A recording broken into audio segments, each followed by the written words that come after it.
दोपहर का number 1 debate. Pakistan के कराची की रहने वाली सीमा हैदर आजकल मिस्ट्री वुमेन बन चुकी है।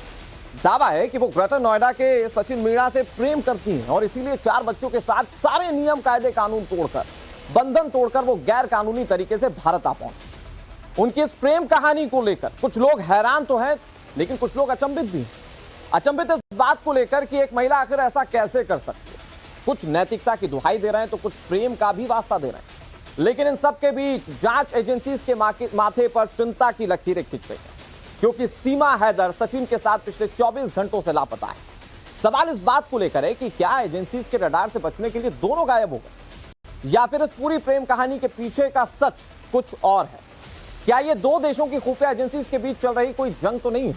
इन्हीं सवालों पर आज दोपहर का नंबर 1 डिबेट शो हम करेंगे। लेकिन सबसे पहले पूरे मामले को समझाने के लिए एक रिपोर्ट आपको दिखाते हैं।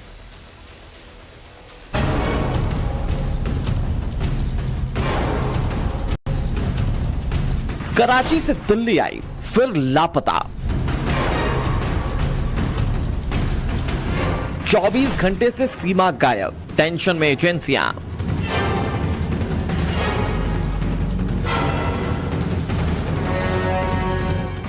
सीमा है जासूस या फिर इश्क की मारी?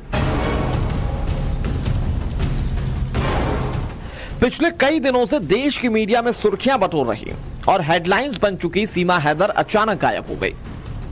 लेकिन सीमा हैदर का गायब होना इसलिए चौंका रहा है क्योंकि वो एक पाकिस्तानी नागरिक है जो कराची की रहने वाली है और दिल्ली से सटे ग्रेटर नोएडा में सचिन मीणा के कथित प्रेम में पागल दुबई होते हुए भारत आ पहुंची। मैं पति सचिन के साथ ही रहूंगी, उनके साथ जीऊंगी, उनके साथ मरूंगी। इस कथित प्रेम में दोनों पहले गिरफ्तार हुए, फिर जेल पहुंचे और जमानत के बाद घर भी लौट आए। लेकिन एक महिला जो पाकिस्तानी, जो जमानत पर है और सबसे बड़ी बात यह कि जो सुरक्षा एजेंसीज के रडार पर है, वही आखिर घर से अचानक गायब हो जाए तो सवाल खड़े होंगे ही।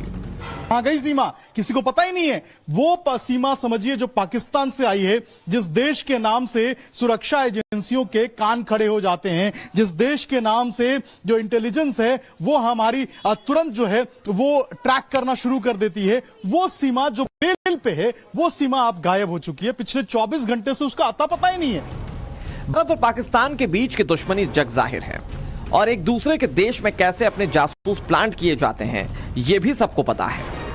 इस पर तो कई फिल्में भी बन चुकी हैं। यही वजह है कि सीमा हैदर का गायब होना सवाल खड़े कर रहा है। वैसे भी सीमा हैदर का इस तरह से ऑनलाइन गेम पनपा प्रेम कई सवाल खड़े करता है, क्योंकि सीमा दुश्मन मुल्क पाकिस्तान की नागरिक है और नेपाल के रास्ते अवैध तरीके से भारत में एंट्री की। साथ ही एजेंसीज के हर सवाल के जवाब में वो परफेक्ट है, और तो और एजेंसीज के हर सवाल के जवाब में उसके पास सबूत हैं। साथ ही कराची में रहने के बावजूद हिंदी बोलने में बेहद साफ जुबान है और बोलचाल में उर्दू शब्दों के इस्तेमाल से बचती है। हर एक वीडियो पाकिस्तानियों के लिए जितनी चाल चलनी है चल लो, जितनी इल्ज़ाम लगाने हैं लगा लो।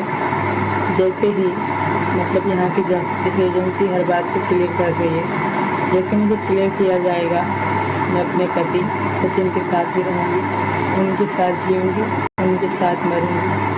कोई कितना भी कह ले, ऐसा हो ही नहीं सकता, क्योंकि मेरा प्यार, मेरा सब कुछ मेरे सचिन ही है और इनको मुझ पर भरोसा है, मुझे इन पर भरोसा है। और हाँ, मैं हिंदू हूँ। एक तरफ सीमा हैदर 24 घंटे से गायब है और सभी एजेंसीज खामोश हैं।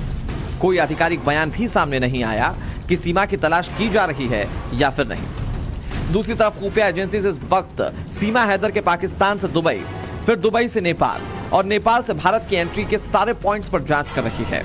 लेकिन फिलहाल उसे सीमा के बयान को साबित करने वाले सबूत ही मिल रहे हैं। ऐसे में सीमा को लेकर कई तरह के कयास लगाए जा रहे हैं कि क्या सीमा सचिन डर से कहीं भाग गए हैं, किसी रिश्तेदार के घर में तो नहीं छिपे सीमा और सचिन, क्या पूछताछ के लिए एजेंसी ने दोनों को उठा लिया है, क्या सीमा घर में ही कहीं अंडरग्राउंड हो गई है, कट्टरपंथियों के डर से सीमा सचिन क्या अंडरग्राउंड है। ये 2 दिन हो गए। 2 दिन हो गए। 2 दिन से कोई अता पता मिला? नहीं मिला। आप लोग कोशिश कर रहे हैं? हाँ, कोशिश कर रहे हैं, नहीं मिला कोई पता। कहाँ गई है, कुछ पता चला है? कोई पता नहीं। आप लोगों को कुछ पता चला है? भैया हम तो दूर से आए, हमें तो पता नहीं है कुछ भी। टिकट कटाया आपने? अभी नहीं खटखटाया। आप लोग कुछ पता चला? नहीं, हम कल भी आए थे देखने पर ना मिल पाई। गेट खटखटाया, कुछ नहीं हुआ? खटखटाया पर नहीं खोला। कुछ नहीं खुल रहा है? नहीं खोला। हालांकि होने को तो कुछ भी हो सकता है, लेकिन एक 5वीं पास महिला पहले मकान बेचती है, फिर अपने 4 बच्चों का पासपोर्ट बनाकर पहले दुबई और फिर वहां से नेपाल के रास्ते भारत पहुंच जाती है। जाहिर है इस पूरे प्लान में बिना किसी की मदद और डायरेक्शन के ये सब कुछ कर पाना मुश्किल है। और ये महिला जब इन सारे रास्तों को पार करके दुश्मन देश की सरहद में बेबाकी से खड़ी होती है तो एजेंसीज के कान तो खड़े होंगे, क्योंकि ये बॉलीवुड की फिल्म की मसालेदार स्टोरी नहीं बल्कि मामला देश की सुरक्षा का है और एक भी चूक मुंबई के 9/11 जैसी घटना को दोहरा सकता है।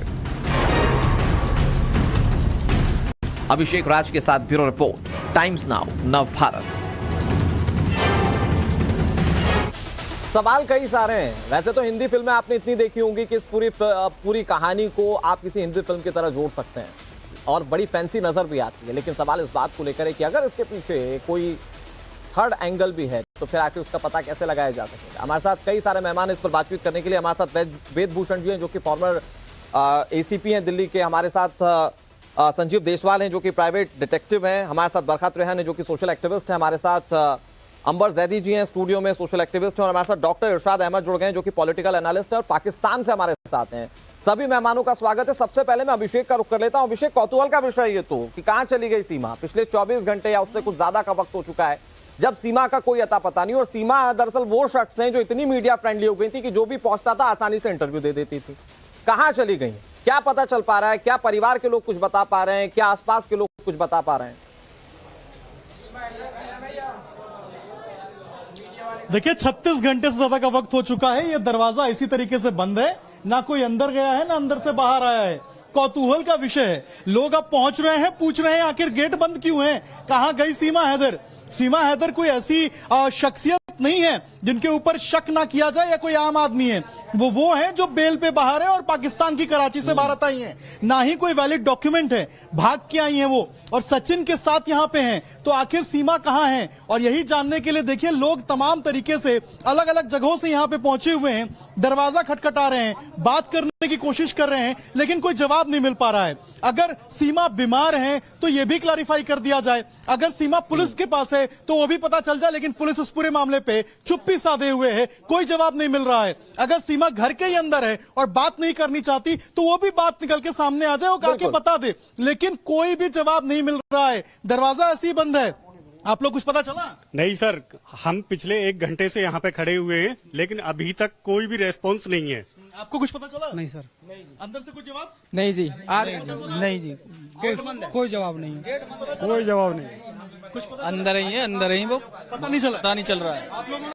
नहीं सर। आप लोगों ने? भैया किसी का कहना कि यहाँ नहीं है, किसी का कहना कि यहीं अंदर बैठे। हमें यहाँ पे स्टार्टिंग में आए थे, वो अंदर है, वो अंदर से एक लेडीज बोल रही थी कि मीडिया वालों को भेज दो यहाँ से और अभी गेट खुल जाएगा, लेकिन दिखी नहीं है कि हाँ, लेकिन अभी तक हमें नहीं दिखी है। नहीं देखिए, हम 1 घंटा खड़े हुए हैं। ना जी ना, हमें क्यों भेज दीजिए? अब तक तो आप मीडिया वालों के सारे सवालों से बच रहे, सारे सवालों के जवाब दे रहे थे, फिर सवाल जब कड़े हुए और फैक्चुअली हुए तो आप मीडिया वालों को भेज दें, फिर आपको शक्ल दिखा देंगे। ये तो गजब है। ठीक है अभिषेक, एक बार फिर से आपका रुख करेंगे। हमारे साथ सारे मेहमान जुड़े हुए। मैं शुरुआत वेद भूषण जी आप ही से करता हूं। एक ऐसी महिला जो पाकिस्तान से आई अवैध तरीके से, वो यहां आई तो कोई वैलिड डॉक्यूमेंटेशंस नहीं दे पाई, उसके कई सारे पासपोर्ट होने की बात सामने आई। सामने यह भी आया कि उसके पास 4 फोन थे, एक को उसने तोड़ दिया। बहुत सारे ऐसे लूप होल्स की थ्योरी, और उसके बाद अचानक वो 24 घंटे या 36 घंटे से लापता हो जाए। सर, इसे कैसे देखना चाहिए? और इस पूरे मामले में एक बड़ा पहलू इस बात को लेकर भी कि जांच एजेंसीज अभी तक सीमा हैदर को लेकर कोई स्पष्टीकरण नहीं दे रही है। वो है नहीं है, क्या जांच के लिए ले लिया गया है? क्या लग रहा है आपको इस पूरे मामले को देखकर? देखिए अनुराग जी, 4 जुलाई को रबूपुरा थाने में ये FIR दर्ज हुई है, 23 नंबर FIR, जिसमें एलिगेशन लगाए गए फॉरेनर्स एक्ट की सेक्शन 4, 5 और 7 के अंदर मुकदमा दर्ज है। पासपोर्ट एक्ट का वायलेशन का मुकदमा उनके खिलाफ दर्ज है, और सबसे महत्वपूर्ण चीज है कि उनके खिलाफ एक क्रिमिनल कॉन्स्पिरेसी, आपराधिक षड्यंत्र, क्या सचिन उसमें इन्वॉल्व है या और कोई लोग उसके अंदर इन्वॉल्व है, पाकिस्तान के, इंडिया के लोग इन्वॉल्व है। एक धारा और है 34 IPC, इसमें 2 से ज्यादा यदि अपराधी हैं तो 34 धारा लगाई जाती है। तो ये उसकी इन्वेस्टिगेशन शुरू में लोकल पुलिस रबुपुरा थाने द्वारा की गई, परंतु मामले की संजीदगी को देखते हुए अब ये मामला LIU, जो जिसको हम स्पेशल ब्रांच कहते हैं, यूपी के अंदर लोकल इंटेलिजेंस यूनिट बोलते हैं, LIU को ट्रांसफर कर दी गई है और सीनियर लेवल पर इसकी इन्वेस्टिगेशन की जा रही है। इसके अलावा इसका एक जॉइंट इंटरोगेशन हुई है जिसमें कि IB के ऑफिशियल मौजूद थे, लोकल पुलिस थी, LIU थी, उसके अलावा एक डिपार्टमेंट है FRRO, foreign regional registration office, क्योंकि उसमें भी इनका योगदान है, क्योंकि जब उसको डिपोर्ट किया जाता है तो FRRO ही एक ऐसी नोडल एजेंसी है जिसके द्वारा हम दूसरे कंट्रीज के अंदर हमारे यहाँ जो गैर कानूनी रूप से प्रवेश कर आ गए उनको डिपोर्ट करते हैं। और ये पहला मौका नहीं है, हजारों की तादाद में बांग्लादेशियों को। समझना चाहता हूं वेदभूषण सर, मैं ये समझना चाह रहा हूं आपसे कि क्या कोई कानूनी जांच का दायरा है जो सीमा को सामने आने से रोक रहा है? क्या ये हो सकता है? और अगर सीमा खुद सामने नहीं आ रही या फिर कहीं चली गई तो ये कितनी गंभीर बात है? देखिए, चूंकि सीमा को अदालत से बेल मिली है, मुकदमे में अरेस्ट हुई, क्योंकि बेलेबल मुकदमा था, वहां ISI की तरह तो हमारा देश चलता नहीं, हमारा डेमोक्रेटिक कंट्री है, कानून है, अदालतें हैं, सिस्टम है, उनको बेल देना जुडिशियल मजिस्ट्रेट की जिम्मेदारी थी, उन्होंने बेल दे दी। परंतु बेल में कुछ कंडीशंस लेवी की जाती हैं कि उन कंडीशंस का वायलेशन नहीं करेंगे, अदरवाइज बेल का कोई फायदा नहीं। तो यदि उनको अब समझ में आ गया या उनको समझा दिया गया पुलिस ने कि आप जो लगातार सोशल मीडिया में उल्टे सीधे बयान दे रही हैं, कंट्राडिक्शन आ रहे हैं, 6 पासपोर्ट हैं, मोबाइल की कॉल डिटेल्स उनकी चेक की जानी है। सर, ये आपने जो बताया ये बहुत वैलिड पॉइंट है, और यहाँ पे क्या पुलिस और जांच की थ्योरी सीमा के लापता होने को लेकर फिट बैठती है? मैं आपसे सर बातचीत करूंगा। मैं संजीव देशपाल साहब, सचिन भी उसके दायरे में आते हैं। बिल्कुल सर, बिल्कुल सचिन भी दायरे में आता है सर। मैं बहुत जल्दी से संजीव जी का रुख कर लेता हूं। संजीव जी, आपकी थ्योरी क्या कहती है? आपने तो बहुत सारे ऐसे मामले देखे होंगे, और चूंकि ये मामला जो है वो क्रॉस बॉर्डर का है, सर मुझे ये बताइए कि जब कोई महिला अपने आप को लेकर इतने कॉन्फिडेंटली जवाब दे, हर सवाल का जवाब इतने परफेक्शन के साथ दे कि उस पर भी डाउट होने लग जाए, तो क्या आपको समझ में आता है क्या है इस मामले में, और अचानक से सीमा का गायब होना क्या बता देता है? देखिए, मैं डे वन से ये कह रहा हूं कि ये इमोशन, रियलिटी, इलीगल माइग्रेंट का मामला है, उसी के ताने बाने में ये पूरा केस जुड़ा हुआ है। हमें ये समझना होगा कि हमारे सामने 2 सवाल आते हैं कि क्या सीमा जासूस है या सीमा सच में एक प्यार की मारी बेचारी हमारे देश में आ गई है किसी के प्यार की वजह से। जी, क्या इन दोनों सवालों का जब मैं जवाब सोचता हूं तो मैं हैरान होता हूं कि इससे भला किसका होगा अगर वो सही है, सिर्फ सचिन मीणा का, लेकिन नुकसान किसका होगा अगर वो गलत है, पूरे देश का। हमें इंटरनेशनल स्पाई को समझना चाहिए कि किस तरीके से काम करते हैं, क्योंकि इंटरनेशनल स्पाई जब किसी देश में पकड़ा जाता है तो उसके पास हमेशा एक कवर स्टोरी होती है, और कवर स्टोरी सीमा के पास यहाँ पर ये है कि मैं प्यार में हूं, मैं प्यार की वजह से आई हूं, जबकि साफ पता चल रहा है कि जो उसके आने का तरीका है वो इलीगल है, शादी उसकी इलीगल है। और ये भी समझना होगा कि जो इंटरनेशनल स्पाई ऑपरेशन होता है वो 1-2 दिन का काम, 1-2 महीने का काम नहीं होता, वो कई सालों का काम होता है। उसके अंदर उस देश को समझना होता है, जिस देश में आप अपने स्पाई को प्लांट करना चाहते हैं, वहां का कल्चर, लैंग्वेज, वहां के लोगों का सोचने का नजरिया, वहां का पॉलिटिक्स, इस सब चीजों को एनालिसिस किया जाता है। और इस सब चीजों को एनालिसिस करके ही सीमा यहाँ पे आई है। इससे कैसे पता चलता है? एक तरफ सब कहते हैं, उसके हस्बैंड भी कहते हैं कि वो 5वीं पास, 5th क्लास कहते हैं पढ़ी लिखी लड़की है। क्या एक इंसान कंप्यूटर ऑपरेट करने के लिए हिंदी यूज करता है? नहीं, हमें लगता है कि इंग्लिश ही यूज होती है।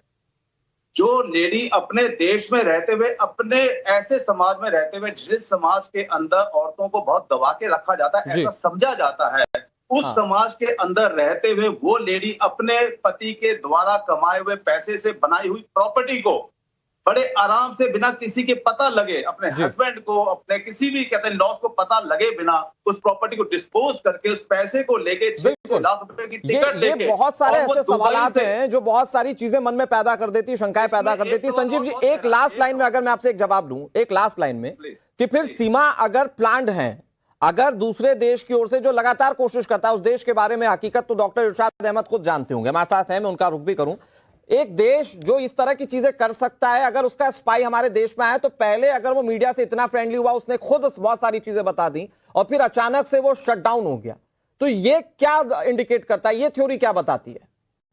देखिए उसने हमारे देश के लोगों का माहौल को समझा, उसने जाना कि यहाँ पे सिंपैथी है, यहाँ पे लोग सॉफ्ट हार्टेड हैं। उसके बाद उसने अपनी प्यार की स्टोरी और अपने बच्चों को आगे लाके खड़े हो गए। लेकिन जब ये बात कंटिन्यू उठने लगी और मेरे द्वारा ये हर मीडिया पे बोली जाने लगी कि क्या ये प्लांटेड जासूस नहीं हो सकती, क्या ये जिसके घर में सेना का एक कहते हैं उसके ब्रदर सेना में है, उसका कहते हैं फैमिली कहते हैं पुलिस के अंदर है। जब सेना में पुलिस में किसी फैमिली का कोई मेंबर होता है तो देश के प्रति उनका एक व्यवहार होता है, देश के प्रति उनकी एक जिम्मेदारी बन जाती है। तो क्या ऐसा नहीं हो सकता कि ये प्लांटेड हो? आपने बहुत क्लियर कर दिया सर। अगर वो एंगल हो सकता है, अगर प्यार से विपरीत कोई एंगल हो सकता है, स्पाई का कोई एंगल हो सकता है, आपने बहुत साफ तरीके से देश की जनता के सामने रख दिया। अब मैं इरशाद जी आपके पास आता हूं, बाकी फिर मैं बरखा जी और फिर अंबर जैदी के पास जाऊंगा। इरशाद जी ये बताइए कि फिर क्या मतलब अब पाकिस्तान ये भी करेगा क्या जासूसी के नाम पे, अगर जासूस है वाकई में? क्योंकि प्यार इतनी पाक चीज है जिस पर कोई आंख बंद करके भरोसा कर सकता है, बिना भरोसे के प्यार हो ही नहीं सकता। लेकिन प्यार के नाम पर जासूसी करवाना भी क्या एक देश कर सकता है क्या अपने पड़ोसी मुल्क के खिलाफ? बहुत शुक्रिया जी। ये जो फेक स्टोरी आप लोगों ने बनाई हुई है पिछले एक हफ्ते से, देखिए इसका एंड होने वाला है, क्योंकि मालूमात के हिसाब से जो कुछ आप लोग, आपका मीडिया खुद से हाईलाइट कर रहा है जो भी है, ये हिंदुस्तान की लड़की है। मुझे बताएंगे आप शोर ना करें, बात आप मुझे बात करने दें। और मैडम बात तो सुन लें, आप इस बिहार पर फेक स्टोरी बोल रहे हैं। एक लेडी हमारे देश में बरखा जी एक मिनट, बरखा जी और संजीव जी एक मिनट। वो पाकिस्तान अपने व्यक्तित्व के हिसाब से बात करेगा, हम इरशाद अहमद से कुछ ज्यादा उम्मीद नहीं कर सकते। नहीं बरखा जी, वो अपने स्टैंडर्ड के हिसाब से ही बात करेंगे। ठीक है इरशाद जी प्लीज अपनी बात करिए। बात करूंगा, आप होमवर्क नहीं करके आए, आप सीख रहे। आप मुझे लगता है मोहल्ले में लड़ने वाली खातून मशहूर होंगी, आप लड़ने वाली खातून मशहूर होंगी। मेरे ख्याल अपने गली में आपके मोहल्ले वाले आपसे महफूज नहीं होंगे, आप इसी तरह चीखती चिल्लाती होंगी घर में। डॉक्टर इरशाद अहमद जी, आप लोग डरते होंगे आपसे। मैं डरूंगा नहीं, मैं डरूंगा नहीं। मैं जो सच है वो कहूंगा, मैं जो बोलूंगा वही बोलूंगा, जो सच है मैं वही बोलूंगा। अगर वो शादीशुदा लेडी है हमारे देश में, अगर मुझे सुनेंगे तो आपको नहीं लगता कि क्या हम क्या समझे? नहीं सुनना। एक मिनट बरखा जी, एक मिनट अंबर जैदी जी मैं इंट्रोड्यूस कर रहा हूं। बरखा जी एक मिनट, मुझे थोड़ा सा वक्त दीजिए। बरखा जी मुझे थोड़ा सा वक्त दीजिए। संजीव जी प्लीज मुझे थोड़ा सा वक्त दीजिए। डॉक्टर इरशाद अहमद से हम क्या उम्मीद करें? पाकिस्तान जिस फेकनेस की बात कर रहा है उसके लिए पूरे विश्व में लोग जानते हैं। अच्छा डॉक्टर इरशाद अहमद जी प्लीज मुद्दे पर आइए, मुद्दे पर आइए। ये भी जासूसी करवाने का एक तरीका हो सकता है क्या? मेरा सीधा सा सवाल है। आप बरखा का मुंह बंद करें। ये ठीक है बरखा जी मैं आ रहा हूँ, प्लीज बरखा जी मैं आ रहा हूँ आपके पास। बरखा जी हम फैक्चुअली इरशाद अहमद को वैसे भी नहीं बोलने देंगे, आप टेंशन मत लीजिए। इरशाद जी प्लीज चिल्लाने के लिए आती हैं, इनका चीख चिल्लाहट बंद करें। सर आप मुझे मुद्दे पर आइए, आपको सुनूंगा। आप मुद्दे पर आइए, आप उसका जवाब दीजिए। आप इस बात का जवाब दीजिए। कोई देश इस तरह से भी स्पाई करवा सकता है क्या? इरशाद अहमद जी सीधा सवाल। देखिए मैं आपको एक बात बताऊं कि हम जो पाकिस्तान है ना, अगर हमने कुछ करना होगा ना, हम सामने से आकर के करेंगे इंशाल्लाह। ऐसे मैं अभी कसाब का चैप्टर खोल दूं, अगर दूसरी आतंकी घटनाओं का चैप्टर खोल दूं तो आपका मुंह बिना कराया जाएगा। हरकतें कर रहे हो, आप कुछ नहीं करते।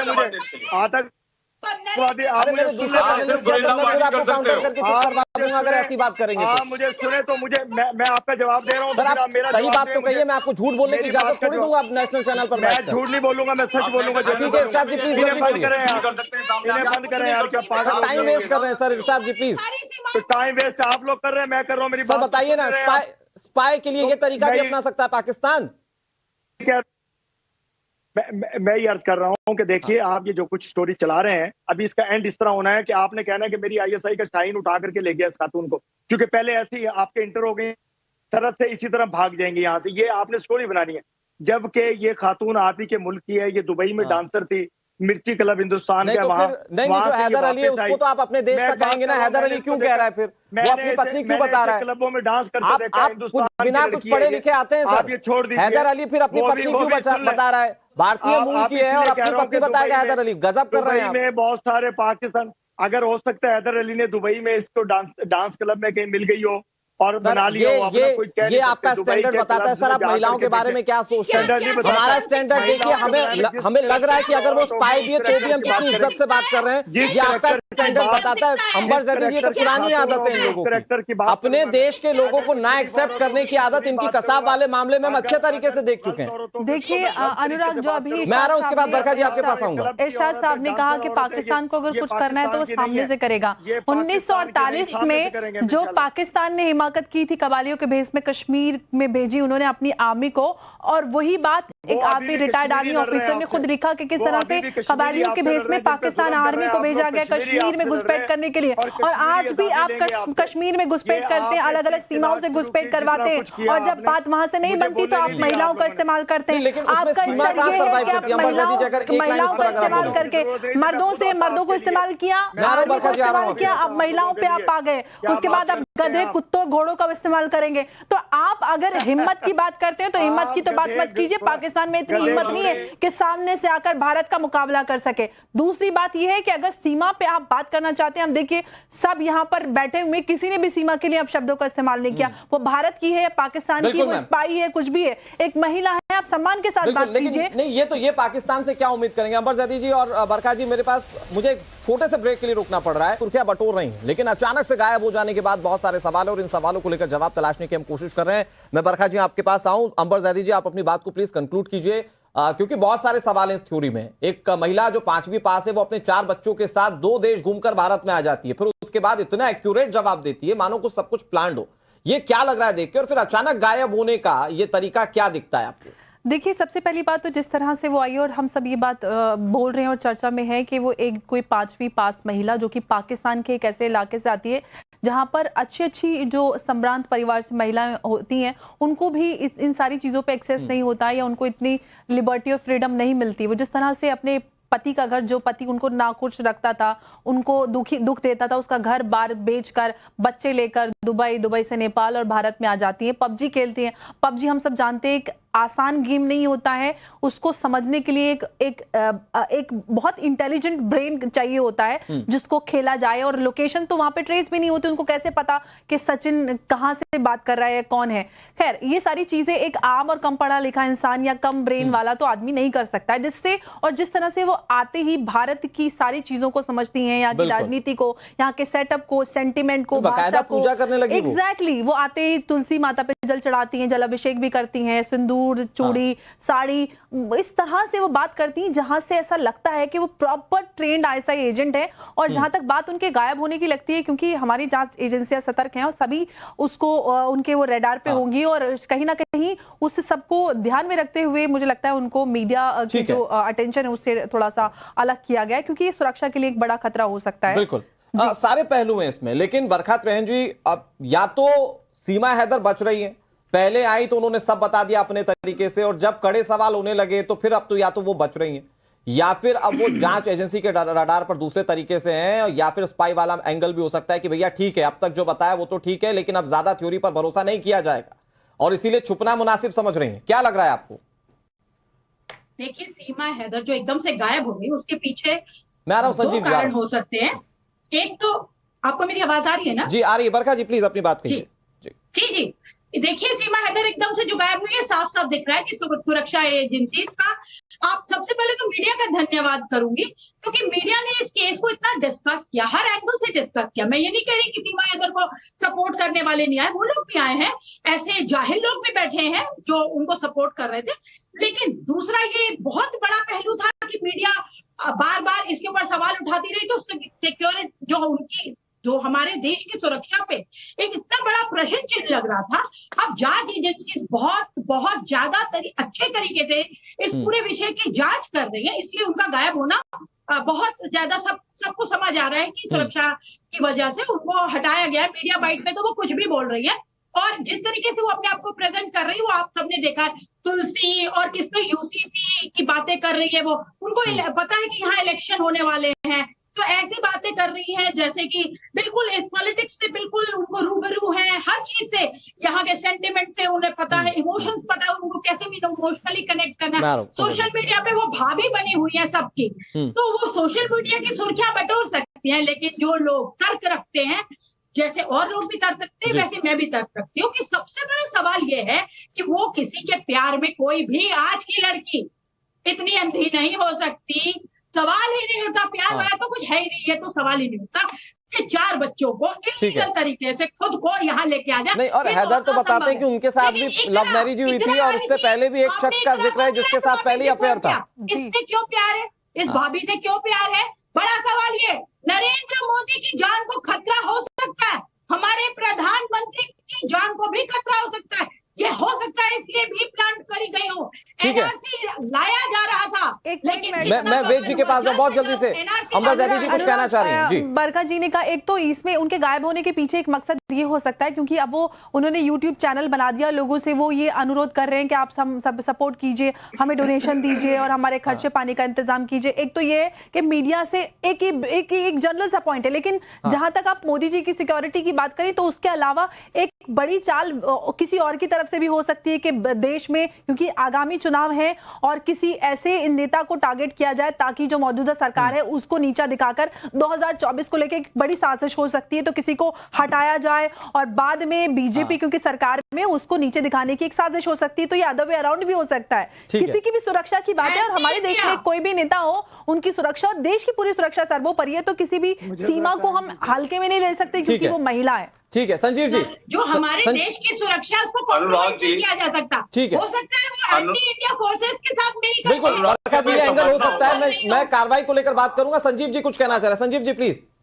अनुराग जी हमें समझना होगा ये मैटर बहुत सीरियस है जी। अनुराग जी हमें समझना होगा ये मैटर बहुत सीरियस है। सीमा हैदर का इस तरीके से गैप होना देश के लिए खतरा है, इसमें कोई दो राय नहीं कि हो सकता है उसको एक्सपोज, पहले उसने सिंपैथी ली, धीरे धीरे जब वो एक्सपोज होने लगी, एक्सपोज होने के साथ साथ अचानक वो जो गैप होती है, हो सकता है इसमें कहीं ना कहीं पाकिस्तानी खुफिया एजेंसी का भी हाथ हो और हो सकता है ये वजह भी हो कि अगर वो पुलिस के हत्थे चढ़ गई और कहते हैं जो ये मीडिया के सवाल, यूट्यूबर्स के सवाल, पब्लिक के सवाल, उनके जवाब नहीं जो दे पा रही है, उलझने लग गई थी सर सवाल। मुझे पूरा भरोसा है तो अपनी एजेंसी इसी वजह से वो इसलिए हमें लगता है कि अब हमारी जो एजेंसीज हैं, अब हमारी एजेंसी ने उसके ऊपर आप लोगों का पॉइंट जो है वैलिड है। मैं वेद जी आपके पास आ रहा हूं, फिर मैं पाकिस्तान का रुख करूंगा। मैं वेद जी मुझे बताइए सर कि इस तरह के मामलों को जांच एजेंसी किस तरह से निपटाती हैं, कितनी गंभीरता से लिया जाता है? अगर छोटा सा भी क्लू होता है तो फिर एलआईयू तो उस पर पूरी जान लगा देती है। ये मामला तो पाकिस्तान से जुड़ा हुआ है।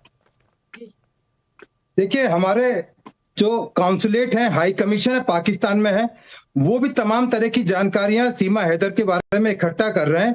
परंतु मुझे हंसी आती है जो लोग कहते हैं कि जासूस है, क्योंकि जासूस 4 बच्चों को लेकर पब्लिक डोमेन में कभी पूरे इंटरनेशनल लेवल पर मैंने ऐसा जासूसी का नहीं देखा। ये हंसी का पात्र बन चुके हैं। जो लोग कहते हैं ये जासूस है, या तो उनकी जानकारी कम है या उनको जानकारी बढ़ानी चाहिए। जासूसी इस तरह से नहीं की जाती कि 4 बच्चों को लेकर, और वो गांव में, रघुपुरा गांव में एक लेबर, ना किसी आर्मी के बैकग्राउंड के साथ है, ना किसी, वो गांव के अंदर बैठ के जासूसी करेगी, उन खेतों में बैठकर जासूसी करेगी। ये तो मुझे हंसी आती है कि जो जासूस कहते हैं इसको, जासूस तो बिल्कुल नहीं हो सकती वो पकड़ी। अच्छा एक लाइन में आप लोगों के सवाल रख देता हूं। वेद सर, यहां पर जो हमारे साथ पैनलिस्ट बैठे हुए हैं वो ये कह रहे हैं कि ये एक प्रोटेक्शन लेयर हो सकता है। वो 4 बच्चे लेकर आना, अपने आप को 5वीं का बताना, ये प्यार के बारे में बताना, ये सब कुछ एक लेयर हो सकता है। देखिए कसाब के बारे में अभी कहा जा रहा था, कसाब एक क्रिमिनल था, अपराधी था, भाग कर आया था। वो कोई डिटेक्टिव या कोई जासूस नहीं था, उसने क्रिमिनल एक्ट किया, इसलिए उसको फांसी दी गई।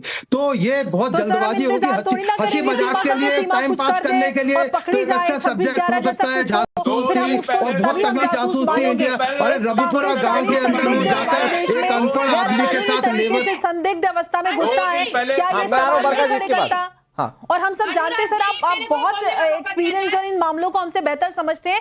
लेकिन जिस तरह से पाकिस्तान एंटी इंडिया लॉबिंग करता है ग्लोबली, उसका ध्यान सबसे ज्यादा इस चीज पे होता है और वो अब महिलाओं का इस्तेमाल करता है। ये मैं पूरी तरह से मानती हूँ कि जो 4 बच्चे हैं और ये प्यार का नाटक है, ये एक प्रोटेक्शन लेयर की पॉसिबिलिटी है। मैं कुछ कहना चाह रही हूं, ये काम हमारी एजेंसीज का है, लेकिन इसको हम ऐसे ही जाने नहीं दे सकते। ठीक है बरखा जी। अरे ये लेडीज ही तो हनी ट्रैप करती हैं पाकिस्तान से बेहतर, पाकिस्तान से यही तो हनी ट्रैप करती हैं। एग्जैक्टली, महिलाओं का इस्तेमाल करता है पाकिस्तान हनी ट्रैप के लिए। कि बिल्कुल पाकिस्तान हनी ट्रैप के लिए लेडीज का इस्तेमाल करता है और ये हनी ट्रैप है पाकिस्तान की तरफ से। जो देश विरोधी ताकतें हैं उनके साथ मिलकर हो, विरोधी दलों के साथ मिल करके कोई षड्यंत्र, बड़ी कॉन्स्पिरेसी है भारत के खिलाफ, तो हमें ये समझना चाहिए भारत की सुरक्षा को कॉम्प्रोमाइज नहीं ठीक किया है। जा सकता। नहीं लेकिन मैम ये एक बात तो बिल्कुल कही जा सकती है कि हमें हमारे देश के जवानों पर, एजेंसीज पर पूरा भरोसा है। पूरा भरोसा। आप प्लान कीजिए इरशाद अहमद जी, आप प्लान कीजिए, हम वही हश्र करेंगे जो कसाब का किया था, हम वही हश्र करेंगे जो आज घुसपैठियों का बॉर्डर पर करते हैं। तो अगर हमें पता चलता है कि घुसपैठी है तो हम छोड़ने वाले तो नहीं है। लेकिन दूसरा पहलू ये कि अगर प्यार का मामला है तो हमने ये भी साबित किया कि हम सीमा को जितनी इज्जत दे सकते हैं वो हम करके दिखा सकते हैं। ये हिंदुस्तान है। इरशाद जी, पहले तो ये कीजिएगा, ये बरखा जी जो है ना, ये सीमा हैदर की बहन लगती है, मुझे शोर बहुत डालती है, सुनती नहीं है ना, मैं इनको सुन रहा हूँ, ये मुझे सुनेंगे नहीं। मुझे लगता है सीमा हैदर आपकी बहन हो सकती है सर, वो पाकिस्तान से आई है। शोर बहुत डाल दे, चीखे मारते, देखिए चीखे मार दे, मुझे सुना नहीं है, देखिए इनको बंद कर दे, इनका माइक बंद कर दे। अरे सर आप किसी पे पर्टिकुलर टिप्पणी करें फिर बोले माइक बंद कर दे, गजब करें इरशाद अहमद जी। चिल्लाट करती है, देखिए मुसलसल चीख रही है ये। अभी 2 मिनट मुझे सुने, आधा मिनट मुझे दे दे। अच्छा ठीक है बरखा जी, 1 मिनट थोड़ा सा बोल लेने देते हैं इरशाद अहमद को। इरशाद अहमद जी प्लीज। बरखा आधा मिनट दे दे। ठीक है, नहीं मैंने जवाब दे दिया, बरखा जी आपकी बातों का जवाब दे दिया। आधा मिनट ठीक है इरशाद जी प्लीज। आधा मिनट दे दे मुझे। देखिए सीखने से कोई फायदा नहीं है, आपको सीखने से कोई फायदा नहीं है, लॉजिक पे बात कीजिए और जो बात है उसको सामने रखिए। आप सुनिए, सीमा की बहन सुन तो लो, सीमा हैदर की बहन सुन लो। अरे इरशाद जी, सीमा भाई आप हो सकते हैं, वो आपकी बहन हो सकती हैं। वो भी अगर रिश्ते में देखें तो वो अगर प्यार वो भी कट्टर हिंदू है। नहीं, अगर प्यार के हिसाब से देखेंगे तो वो यहाँ की बहू लगेंगे, हमारे यहाँ ऐसा नहीं होता, आपकी बहन हो सकती है। आप किसी और पे मत डालिए, आप अपनी बात कहिए इरशाद जी। वो सीमा भी कट्टर हिंदू है और ये भी कट्टर हिंदू है। दूसरी बात यह है कि देखिए आप बरखा अभी फरमा रही थी कि मोदी जी को खतरा है, इस औरत से मोदी जी को कैसे खतरा हो सकता है जो बिल्कुल बेयारो मददगार। सुन लो पहले, सुनो। अच्छा मुझे ये बताइए, इंदिरा गांधी को किसने मारा था? इंदिरा गांधी को किसने शहीद किया था? उसको आप बेयारो मददगार बोलते हैं। बेयारो मददगार की डेफिनेशन ही आपकी अलग हो गई है। ये इससे पता चलता है कि आपको पता है कि सीमा आपके पाकिस्तान से आई है और आयशा ने उसको प्लान किया है। सीमा की बहन सुन लो यार, ये बात निकल के आई ना, क्योंकि आपकी मीडिया मेन स्ट्रीम पूरी तरह से खामोश है। और इस पूरी घटना पर आप जिस तरह से बात रख रहे हैं उससे साफ हो जाता है कि पाकिस्तान को सीमा को पाकिस्तान ने प्लांट किया है। औरत से मोदी जी को कैसे खतरा हो सकता है? मोदी जी को खतरा क्यों नहीं हो सकता है? आपसे खतरा है, आप हमारे देश में घुसपैठ कर रहे हो। और इरशाद जी देखिए, मुझे वक्त इतनी इजाजत दे रहा है। अंबर ज़ैदी जी, ठीक है अंबर ज़ैदी जी, बरकत रहन जी, ये कई बार कोशिश कर चुके हैं, कैसे खतरा हो सकता है? नहीं ये कई बार कोशिश कर चुके हैं, लेकिन कोशिशों का जवाब भी इनको मिल चुका है। अब अगर इस तरह से भी ये कोशिश कर लें तो उसका जवाब भी भारतीय सेना या भारतीय जांच एजेंसी देने का मादा रखती है। बहुत शुक्रिया आप सभी मेहमानों का हमारे साथ जुड़ने के लिए और पूरी चर्चा में शामिल होने के लिए। देखिए पहलू कई सारे छूट जाते हैं। अगर हम प्यार के मामले में भी देखें तो फिर सीमा कहां गायब है, सवाल सबसे बड़ा यही है। और अगर मामला कट्टर जांच का है तो फिर इसमें जांच एजेंसीज अपना काम करेंगी और उम्मीद है कि जल्द से जल्द सारी चीजें जो है वो सामने आएंगी। वक्त एक छोटे से ब्रेक का है, ब्रेक के बाद भी टाइम्स नाम नव भारत पर खबरें जारी।